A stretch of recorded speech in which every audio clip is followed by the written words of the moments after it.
All right, fantastic. I think we're ready to go. These are some local people, and they're going to give us an idea. I was going to say thought leaders, but you guys rather just say crypto. thought leaders. The other? Try not to do the thought. Okay, great. So they're industry gurus that are local, because that's better. And they're going to talk a little bit about what resources are available in this specific area. So I'll hand it over to you. Please introduce yourselves and mingle. All right. Wow. That was an introduction. All right, my name is Tom Pohl. I'm actually on the board at a local information security meetup called SecDSM. I'm also head of software architecture for a software as a service provider out of West Des Moines, Iowa. I'm Greg Hetrick. I'm the lead organizer for B-Sides Iowa. I'm a red team leader for Zurich Insurance Group. And I'm also a board member of another local meetup in the eastern side of Iowa called SecIC. My name is Antoinette Stevens. I'm also on the board for SecDSM. I'm also on the board for DSM Hack, which is a local organization that does a 48-hour hackathon to complete projects for nonprofits in Iowa. I'm also an organizer for B-Sides Iowa, and I'm a security engineer at Cisco Meraki. I'm Aaron. I'm the CEO of a company called ProCircular. Also involved with SecIC, SecDSM, a longtime purveyor of all things sort of hack back to Commodore 64 days, and really honored to be asked here by John and the Black Hills crew. Yeah.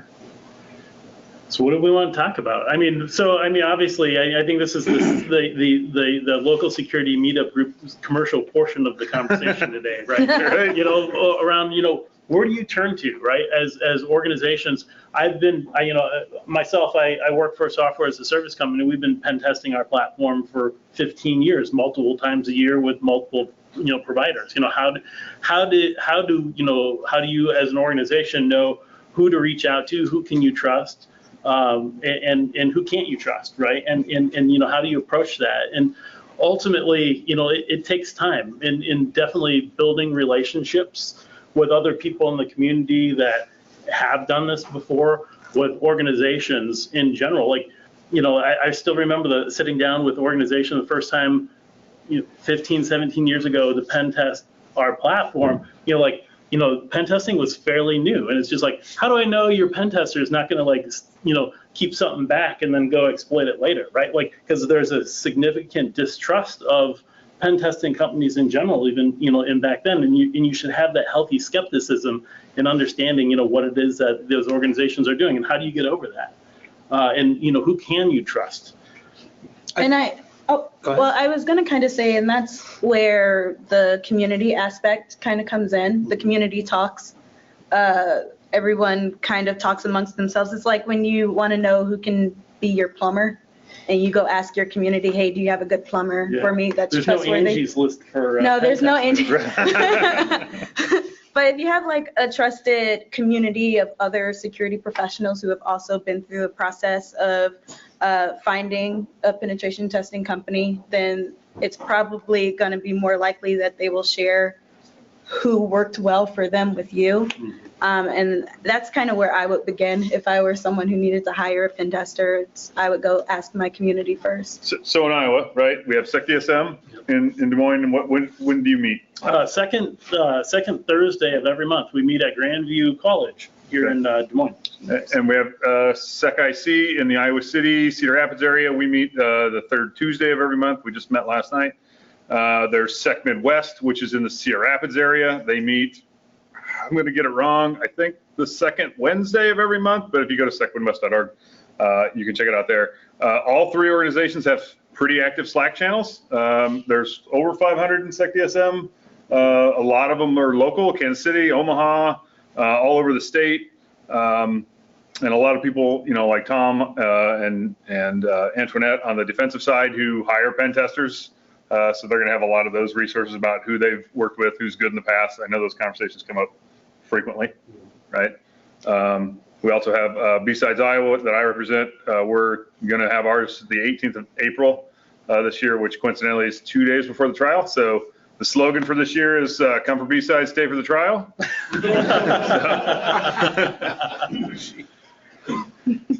So if anybody's interested, but we also meet at Grandview. Yeah. I think you can find out a lot by listening, right? You find out a lot about the potential client by listening to what questions they're asking.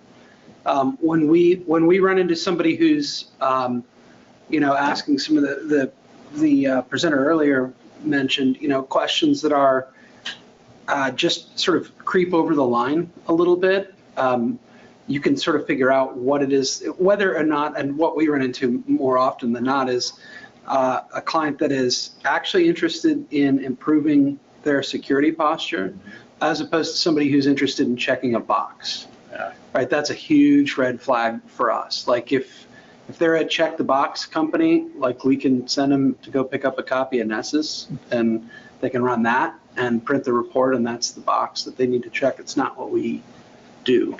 You can sort of sort that. The other side is that we run into other organizations that when they do pen testing, it's kind of a packaged thing, and there isn't the discussions around things like pivoting or lateral movement or what have you are cursory. Like you can sort of figure out if somebody is buying a pen test, you can kind of figure out who you're working with based on questions that they ask. The more detailed or nuanced the scoping questions, I think the better you get an understanding of what it is that you're actually going to get, right? Again, copy of Nessus's report, or somebody who's actually going to move within your infrastructure and teach you something about what's actually going on in practice, right? I'd also say one of the things that was left out, CornCon. So this is for those who aren't familiar, it's an organization, John Johnson and Shad Roberts, who couldn't be here today, but they put on an awesome conference in the summer, and probably the highlight of that conference for me is the Kids Hackers Conference. It turns out that my 8-year-old daughter solders much sweeter joints than I could ever do. It's a really cool event, and I think we had like 150 this last year. So starting young and getting people early involved. It's you see as many little boys as you do little girls at the event. It's an amazing way to get people steeped in what we do, to build a really interesting love. One downside to that, my son told me that there was, he's a 4th grader, he told me there was a 2nd grader who was forwarding him copies of passwords because he had run John the Ripper on his Chromebook. And he learned how to do that at CornCon. So, yeah. Dad, tree 20 is not a good password. There's also, is it CentralCon? That's the high school event here in Des Moines, and that was just here a month ago or so. Yeah. Which There's is Secure Iowa, which is another conference locally. Yep, that's usually in September, Should right? have mentioned the ISSA. And ISSA, yeah. When there's other, groups and organizations, there's obviously, I don't know that you can necessarily get a lot of advice, but like there's, FBI's InfraGuard program where it's, public-private partnership where you can get a lot of good information. Also, educating yourself. I mean, I know this is focused around local resources, but there's a great amount of online resources. I know John hasn't mentioned it, he probably won't mention it, but they put, Black Hills puts on several good podcasts, webcasts. There's, I think Trusted Sec has a podcast out there as well, social engineering podcasts that educate yourselves, right? And that's part of it is like even knowing what you don't know and educating yourself. What questions should you be asking? And, reaching out to the local communities. How do you even know about SecDSM to go looking, right? So start Googling. I always say Google first, right?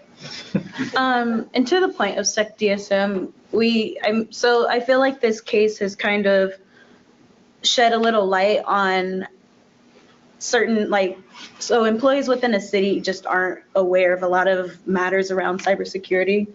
They know it's something they should care about. Things like what happened in certain cities in Texas and what happened in Baltimore kind of got them on the train that ransomware is something to look out for.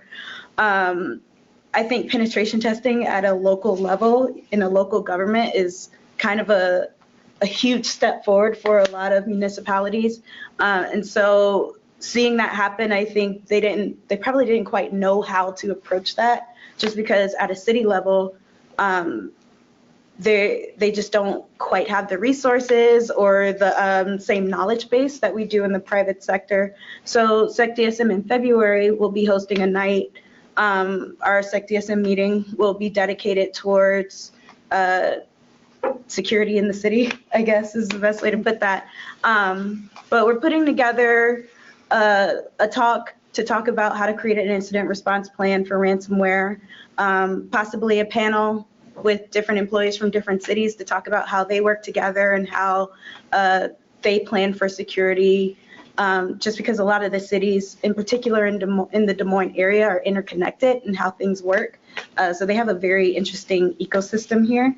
But I think we kind of have a responsibility as a community to make sure that we can help people where they need it, and our local and city governments really need that knowledge. And so if there are opportunities for us to kind of collaborate and knowledge share and network amongst one another, I think we should absolutely strive to make that happen. And Antoinette, you're so spot on. You know, it's easy to talk about like Baltimore, right? That's an abstract concept, but I live in Iowa City, right? Those are my kids' data in there, right? And they have one social security number, and they kind of can't go get another one without a huge pain in the ass process. So protecting those data is as important to me, like as a parent, as it is to the city or whatever abstract approach to government you want to take, right? It's our data in there, and the better that we can help those communities to secure their information, the better we're able to protect ourselves and our kids. Cities, municipalities, I think as well, because historically they take an approach. Physical security, they think about cyber as a relatively new thing.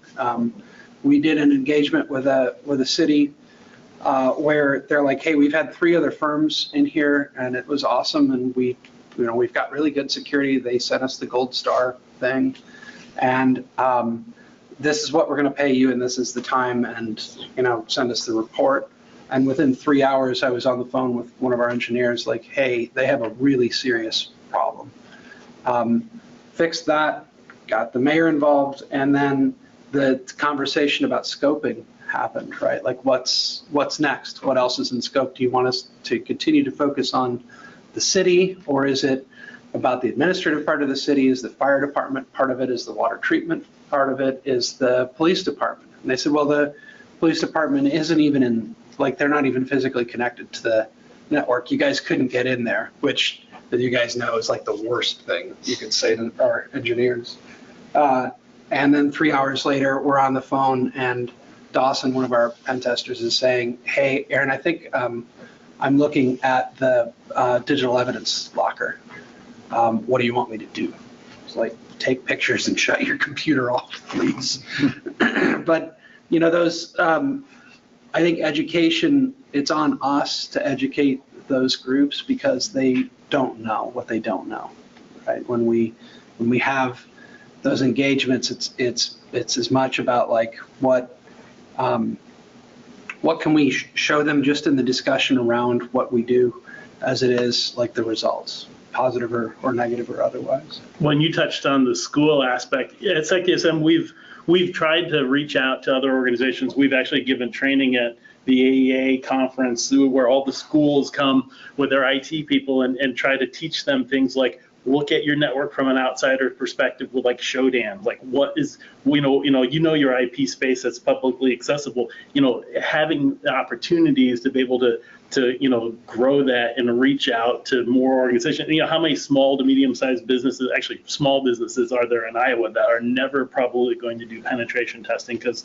they don't see themselves as a risk, and they or don't even know what they don't know, right? And or to even know to turn on multi-factor authentication. I'm an HVAC vendor, right? My biggest client is Target. Why the hell would I care about that? Just saying. Yeah. So kind of just some of those points. So this year at B-Sides, we're gonna waive the registration fee for any state or local government employees so that they can come and learn what we do. And one of the SecDSM board members and I caught Sheriff Leonard as he was leaving and invited him to come to either B-Sides or SecDSM to kind of get, once this is all wrapped, to tell us kind of what went wrong and some of the things he was talking about earlier. And he absolutely said, you let me know and I'll be there. So be on the lookout for that. It'll probably be SecDSM because, like I said, we're just a few days before this all wraps, unless it does early. So for pen testers, it'll be, a great resource for us to learn, kind of what he was talking about and some of the concerns that they had about what went on, so we can get better as well. I think it's to their credit. I mean, there's a lot to pick apart, and I wasn't there, right? So I don't know at 12:30 in the morning kind of what went down, but the fact that nobody put a pill in somebody else is kind of cool. Like there's some restraint there, because 12:30 in the morning, I have a lot of friends in law enforcement, and that's an awful job, right? And the assumption when those guys walk into that situation is, the first assumption is not like, oh, it's probably a pen tester. That's like not when they get that call. That's probably not what they're thinking. So that degree of restraint, I think, is an important part of the equation. But it has caused, you look for the silver lining, it's caused a lot of, I think, well, this is a good example, a lot of really positive discussion around, like, how do we do this better? How do we work with law enforcement in a way that's productive? How at the end of the day, again, nobody buys a pen test just to, like, well, for the most part, nobody buys a pen test to have a pen test. For the most part, I think they want to improve, and that's what this is supposed to be about. That's what, at the end of the day, I think that's why. Well, at the end of the day, I mean, at the same time, here in Dallas County, Iowa, I think there's a real risk for, what pen test companies will touch, the state of Iowa now, and what kind of reaching impact does that have actually on the security of our citizens if no longer are third parties looking at the security of Iowa? I think that's why this is so important to resolve in a positive way so that we can improve the security of our state. Yeah. Any questions? From all the experience you guys have had running like SecIC, SecDSM, what's your process for reaching out to local law enforcement and trying to get them involved? At SecDSM, so the question was, what have we done to reach out to local law enforcement, or what's our process? Is that interpret the question correctly? At SecDSM, we routinely, we actually have a role on our board for liaison to law enforcement. We actually encourage and invite law enforcement to attend our meetings all the time, as much as we can. What about you guys over in Iowa City? So we're a much smaller community, so we kind of know some of the local law enforcement. So the University of Iowa PD, we invite them regularly. Please come. We've talked about having some of the state officials come to B-Sides Iowa to speak as well.